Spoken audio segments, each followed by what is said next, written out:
श्री गुरुदेव दत्त.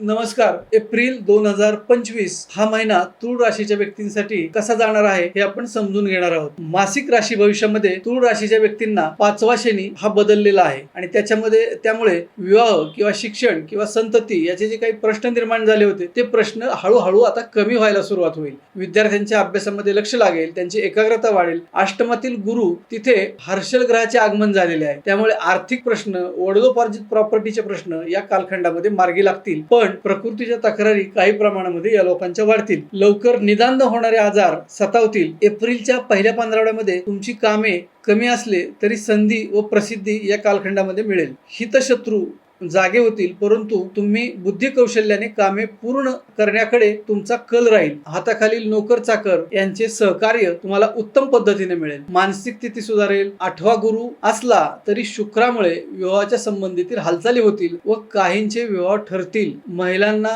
स्त्री विषयक आरोग्याच्या समस्याला सामोरे जावे लागेल. या महिन्यामध्ये विषारी जनावरे, कीटक यांच्यापासून काही त्रास किंवा कटकटी या कालखंडामध्ये उद्भवू शकतात. विषारी वस्तूपासून तुम्ही शक्यतो लांब राहावे हा संदेश या महिन्यामध्ये विशेष तुम्हाला सांभाळावा लागेल. तूळ राशीच्या व्यक्तींनी आरोग्याची कोणतीही दुर्लक्ष करू नये. तूळ राशीच्या व्यक्तींना पायाच्या संदर्भातील समस्या निर्माण होण्याची शक्यता आहे, त्यासाठी वेळीच डॉक्टरांचा सल्ला उपचार घ्यावा लागेल. तुमच्या सप्तमात होणारी अमावस्या पती पत्नीमध्ये वादविवाद निर्माण होण्याची शक्यता या कालखंडामध्ये जास्त आहे.